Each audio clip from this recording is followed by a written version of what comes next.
Hello and welcome to central exam updates. आज बहुत ही एक अनप्रेसिडेंटेड डेवलपमेंट हुई है साउथ एशिया में। हमारे इंडियन गवर्नमेंट के पर्सपेक्टिव से अगर देखा जाए, इंडिया के सबसे डिपेंडेबल एलाई, जो जिसको हम ऑल वेदर एलाई भी कह सकते हैं, बांग्लादेश, उसमें एक पॉलिटिकल डेवलपमेंट हुई है जिसका डायरेक्ट रिपरकशन हमारे कंट्री के ऊपर है। यहाँ पर जो इनकम्बेंट प्राइम मिनिस्टर थी Sheikh Hasina, she just won her fourth term as the prime minister of Bangladesh in January 2024। ठीक है, जनवरी में she secured her fourth term, but उसके बाद से प्रॉब्लम शुरू हुई है। There was allegation by the BNP, Bangladesh Nationalist Party, that there was electoral malpractices और opposition political parties को क्या नहीं मिला है, फेयर ग्राउंड नहीं मिला है। 2011 में इनके कॉन्स्टिट्यूशन में एक चेंज लाया गया था कि जब भी कोई इलेक्शन टाइम आएगा, उस इलेक्शन को ओवरलुक करने के लिए एक केयरटेकर गवर्नमेंट होगा। केयरटेकर गवर्नमेंट क्यों होगा? ताकि जो गवर्नमेंट पावर में है वो अपने जो आपका पावर का इन्फ्लुएंस अपने पॉलिटिकल एडवांटेज के लिए इस्तेमाल ना कर पाए। तो ये चीज हम लोग 2024 में नहीं देख पाए। तो there were many allegations, but what happened recently is of quite significant importance for India. तो ये आपका प्रोटेस्ट के बारे में आपको कुछ ना कुछ पता होगा। प्रोटेस्ट शुरू होता है, इसका जो जेनेसिस है हम लोग बात करेंगे 1947 से लेकर। 1947 में इंडिया और पाकिस्तान का यहाँ पर क्या होता है, आपका डिवीजन होता है। ठीक है, डिवीजन होता है sadly on the basis of religion. ठीक है, पाकिस्तान क्योंकि आपका जो ईस्टर्न बंगाल का रीजन है, ठीक है, वो भी मुस्लिम मेजोरिटी कंट्री है, मुस्लिम मेजोरिटी इलाका है। They also decided that will side with Pakistan. तो they became the part of अस्पाइल द ओवरऑल पाकिस्तान। तो जो आज के डेट में बांग्लादेश है उसको हम लोग ईस्ट पाकिस्तान कहते थे। ठीक है, ईस्ट पाकिस्तान कहते थे, और दूसरी तरफ west Pakistan. But the problem is west Pakistan के लोग उर्दू को इंपोज करते थे। They would not treat the Bengali population of eastern Pakistan on par with the western Pakistani people। इसीलिए यहाँ के आपका ईस्ट पाकिस्तान में एक इंपॉर्टेंट लीडर उभर के आता है, शेख मुजीबुर रहमान। ठीक है, शेख मुजीबुर रहमान।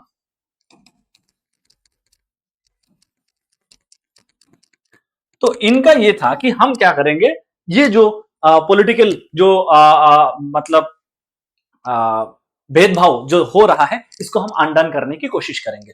फिर 1971 में 1970 में क्या होता है, आपका इलेक्शन होता है। उस इलेक्शन में जो आपका अवामी लीग है, the leader is Sheikh Mujibur Rahman. he wins the election and he is all set to be the head of the government in Pakistan।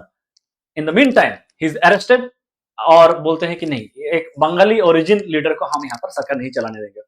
फिर 1971 से हम लोग क्या देखते हैं, there was a concerted effort by the Bangladeshi people along with the help from Indian government and eventually they emerged as victorious। और हम लोग क्या देखते हैं, बांग्लादेश एक नए देश के तौर पे उभर के आता है। फिर हम लोग क्या देखते हैं 1975 में पूरा जो आपका शेख मुजीबुर रहमान की जो फैमिली है वो, उसमें 18 लोग इंक्लूडिंग शेख मुजीबुर रहमान को, उनको जो आपका प्राइम मिनिस्टरियल जो आपका प्लेस है, रेसिडेंस हो, वहां पर उनको मैसेकर कर दिया जाता है। when his two daughters Rehana and Sheikh Hasina they were in Belgium in the Europe, और उसी that's why they were saved। फिर वो लोग जब वापस इंडिया में आए 1975 से लेकर 81 तक, these two people Rehana and Sheikh Hasina they stayed in India।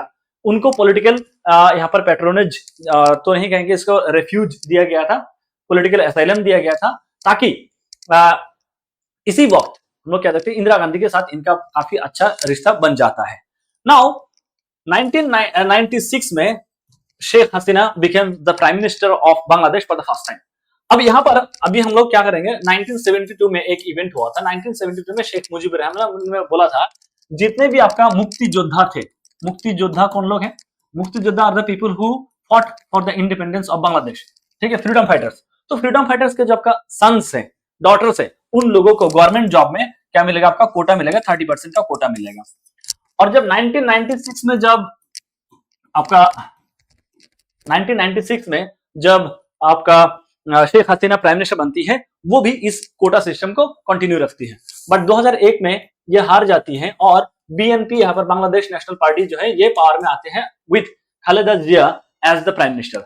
2001 से लेकर 2009 तक ये चीज होल्ड पे रहता है। 2009 में जब शेख हसीना दोबारा मतलब प्राइम मिनिस्टर बनती है, देन शी इंट्रोड्यूसेस कि ये जो आपका बेनिफिट है it will go for the grand children children and grand children of the freedom fighters. तो ये जो आपका कोटा सिस्टम था इसको लेकर स्टूडेंट के बीच में बहुत ज्यादा प्रॉब्लम था। They did not like this particular system. इसीलिए 2018 में क्या हुआ, सरकार ने इसको बोला कि we will eliminate this system. ठीक है, एलिमिनेट दिस सिस्टम। और इसके खिलाफ बहुत जिसको बेनिफिट मिल रहा था they challenged in front of the court. और जून में हम लोग क्या देखते हैं यहाँ पर हाई कोर्ट बोलता है कि ये जो 2000 ये जो डिसीजन था, ठीक है, उसको हमें रिज्यूम करना चाहिए। फिर प्रोटेस्ट शुरू हो जाता है कि this thing will not be tolerated indefinitely, क्योंकि हमारे यहाँ पर एम्प्लॉयमेंट का इश्यू है, हमारे यहाँ पर इन्फ्लेशन का इश्यू है। ठीक है, इन तमाम चीजों के अंदर अगर आप 30% जॉब उन लोगों को दे देते हैं मतलब विदाउट एनी कंपटीशन, फिर हम लोग नहीं मानेंगे। So this is how the protest started. और बांग्लादेश के जो गवर्नमेंट है उन्होंने हेवी हैंडेडनेस यहाँ पर इस्तेमाल किया और 300 से भी ज्यादा लोगों का अभी तक 300 प्लस लोगों का डेथ हो चुका है। ऐसे में सुप्रीम कोर्ट का जजमेंट आया लास्ट वीक कि ये जो डिसीजन था हाई कोर्ट का दैट वाज आर्बिट्रेरी और इस कोटा सिस्टम को हम लोग रिपील कर देते हैं। फाइन, हमें लगा कि ऑल इज गुड, अब चीजें नॉर्मल हो सकता है। बट स्टूडेंट्स ने बोला कि जितने लोगों का डेथ हुआ है इधर, ठीक है, इन सारे लोगों के हम लोग क्या चाहते हैं, जस्टिस चाहते हैं। We need justice for the departed souls. That is when a renewed protest started in Bangladesh and that led to only one demand कि शेख हसीना must go। ठीक है, उनके रेजिग्नेशन की बात किया। और आज when we record this video, आज हम लोग क्या देखते हैं, Sheikh Hasina resigned from the post of prime ministership and it is reported that she has flew to India to an undisclosed location। So what does this mean for India? India के लिए एक बहुत ही सैड डेवलपमेंट है because we just lost our best friend in entire South Asia. देखिए, protest की अगर हम बात करें कभी भी कहीं पे भी अगर ऑथोरिटेरियन रेजिम पावर में है उनके खिलाफ प्रोटेस्ट होना, डेमोक्रेटिक प्रोटेस्ट होना, it's not a bad thing. But the bad thing is if it leads to military establishment. We have seen what is happening in Myanmar. Myanmar एक बहुत ही अच्छा हम लोग का दोस्त हुआ करता था, ठीक है, इंडिया का बहुत अच्छा फ्रेंडली कंट्री हुआ करता था। But since the coming of the military junta हम लोग अच्छे से वो नहीं कर पा रहे। जो हम लोगों का डिप्लोमेटिक जो रिलेशनशिप है it is almost at a halt. तो ऐसे में हमें जरूरी है कि जो बांग्लादेश में जो अगला सरकार आने वाला है वो कैसा होगा, इंडिया के लिए बहुत यहाँ पर चिंताजनक विषय है। तो इसका हम लोग थोड़ा सा समझने की कोशिश करते हैं कि India just lost its best friend in Asia, protest leading to military coup is no revolution. ये एक स्टेटमेंट है हैप्पी मोहन जैकब, प्रोफेसर हैप्पी मोहन जैकब ने ट्वीट किया है, ठीक है, उसी को मैंने यहाँ पर कोट किया है। हसीना's fall is a major concern for India। तो इंडिया के लिए बहुत चिंता का विषय है क्योंकि हम लोगों ने बहुत ज्यादा इन्वेस्टमेंट किया है in Bangladesh in time of Sheikh Hasina because she is believed and her party to be pro India. और उनके चलते हम लोग 2015 में हम लोगों ने क्या किया, लैंड सेटलमेंट एग्रीमेंट साइन किया था, ठीक है, अंडर आर्टिकल जो अमेंडमेंट जो हुआ था कॉन्स्टिट्यूशन का अमेंडमेंट 100 की बात करें तो उसके तहत हम लोगों ने लैंड सेटलमेंट किया था। Only possible because there were two leaders who were sympathetic towards each other's causes। इसके अलावा हम लोग इंफ्रास्ट्रक्चर में इन्वेस्टमेंट करने की बात किया, ठीक है। उसके अलावा ट्रेड की बात करें, ट्रेड के पर्सपेक्टिव से साउथ एशिया में सबसे बड़ा हम लोग का ट्रेड पार्टनर कौन है, बांग्लादेश है। But in the mean time जो आपका बीएनपी की अगर हम बात करें, BNP Bangladesh national party supported by Jamaat Islami, they both are believed to be pro Pakistani and pro China. ऐसे में अगर हम लोग देखते हैं कि this political entities come to power then it is not a good news for India. ठीक है, Hasina has been India's closest geopolitical partner from economics to counter terrorism. Hasina has been comfortable working with India in a way few other Bangladeshi leaders have। India also trusts us, हम लोग trust करते हैं because this is a lady who has the capability to handle this bonhomie between the two countries with utmost care। Hasina's Awami League is broadly considered pro-India. India has invested a great deal in Hasina. The two countries are working on ambitious connectivity. अगर हम बात करें rail, road, energy projects to link their economy, तो ये इस तरीके की जो कोशिशें हैं ये चलता आ रहा है, ठीक है। और ये लग रहा था कि this two country are growing together with a comfort which has never been seen in South Asia. और ऐसे में अगर हम लोग बांग्लादेश में अगर अनरेस्ट हो जाता है, स्पेशली पॉलिटिकल अनरेस्ट, तो हमारे इमीडिएट नेबरहुड में ऐसा एक भी कंट्री नहीं रहा who is can be said as India's ally। अगर हम श्रीलंका की बात करें, वहां पर पॉलिटिकल सिचुएशन और इकोनॉमिक सिचुएशन कैसा है आपको पता है। अभी सितंबर में इलेक्शन होने वाला है, उसके बाद क्या होगा पता नहीं। म्यांमार में मिलिट्री हुंता है, नेपाल में हर 6 महीने में सरकार बदल रही है, Pakistan is known for its cross border terrorism. तो ऐसे में who is our dependable ally? None at this particular juncture. तो इसीलिए बहुत प्रॉब्लमेटिक, बहुत टेंशन की बात है।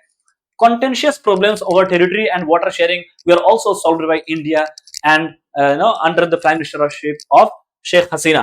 तो बहुत सारे जो आपका तीस्ता वाटर डिस्प्यूट के बारे में आपने सुना होगा, इस तरीके की बहुत सारे डिस्प्यूट्स होता है, क्योंकि जो आपका इंटर कंट्री जो आपका रिवर सिस्टम उसको लेकर प्रॉब्लम्स एग्जिस्ट करती थी, उसको सॉल्व करने की कोशिश किया गया। इसके अलावा आपका वेस्ट बंगाल से लेकर त्रिपुरा के अगर हम बात करें, वेस्ट बंगाल से लेकर अगर त्रिपुरा का डिस्टेंस की अगर हम बात करें, ये अगर आप मान लीजिए चिकन कॉरिडोर से होते हुए, चिकन नेक कॉरिडोर से होते हुए, आसाम से होते हुए अगर आप जाएं, तो जितना डिस्टेंस था अगर सीधा बांग्लादेश के होते हुए जाए तो बहुत सिग्निफिकेंट अमाउंट ऑफ जो डिस्टेंस था वो रिड्यूस हो जाता था। तो this thing was possible only because of the involvement of prime minister Modi and prime minister Sheikh Hasina. तो ये सारे positive development over the years हुई है, जो हम लोगों को लगता है कि आने वाले समय में इसका बेनिफिट हम लोगों को शायद ना देखने के लिए मिले। और बांग्लादेश नेशनल पार्टी की अगर हम बात करें, was unhelpful to India's security. It refused to track down on militant groups like ULFA. जब उल्फा असम में इतना बड़ा प्रॉब्लम बन गया था इन दी 2000s, ठीक है, तो उस टाइम इंडियन गवर्नमेंट के रिपीटेड रिक्वेस्ट के बाद भी खालिदा जिया की जो गवर्नमेंट थी उन्होंने मना कर दिया कि we are not ready to help you. BNP has also relied on closer ties with Pakistan and China, which is not again a good news for India. It also allied with Islamist groups in the past, which India opposes। ठीक है, हम लोग नहीं चाहते हैं किसी भी तरीके की एक्स्ट्रा स्टेट एंटिटी, जो अगर हमें नॉन स्टेट एक्टर के साथ किसी भी तरीके की हम लोग इन्वॉल्वमेंट नहीं पसंद करते हैं। If the BNP comes to power, a lot of India's ambitious economic projects could grind to a halt. It could also tilt to China, given its historic distrust of India। BNP अगर power में आता है तो it will go naturally closer to China, and that is again a big blow to India's diplomacy। India's backing of Hasina also earned it some anger and unpopularity among the country's opposition। तो बांग्लादेश की जो आपका opposition parties हैं, ये हमेशा India को मतलब disgust के नजर से देखते हैं, क्योंकि शेख हसीना को हमेशा इंडियन गवर्नमेंट सपोर्ट करते हैं। वी सी इंटरनेशनल रिलेशंस की बात करें, there is no permanent friend और foe, there is only permanent national interest. हमारे नेशनल इंटरेस्ट के हिसाब से जो कंट्री हमें जो लीडर सही लगेगा, we will side with them. That is the only practical way. With the army now in control, India will have to see how the situation unfolds. हम लोग देखे हैं अभी आर्मी पावर में है, कहां पर? म्यांमार में, and the situation is not good at all. ठीक है, so if protest leads to military rule, that is no revolution at all। There could be a period of instability as students groups who led the protest have rejected military rule। तो अब military rule ये लोग नहीं चाहते हैं। military ने अभी promise किया है कि we will establish a stable government। now only time will tell कि इंडिया के आगे क्या situation है। Can India afford another Pakistan-like entity in its eastern border? That is a question that we need to ask to ourselves, and also only time will tell how will we deal with this big jolt in our immediate neighborhood। That shall be all with respect to today's topic। How do you find this topic? आप क्या सोचते हैं? Please let us know in the comment box, and see you in the next video। Till then, have a good time।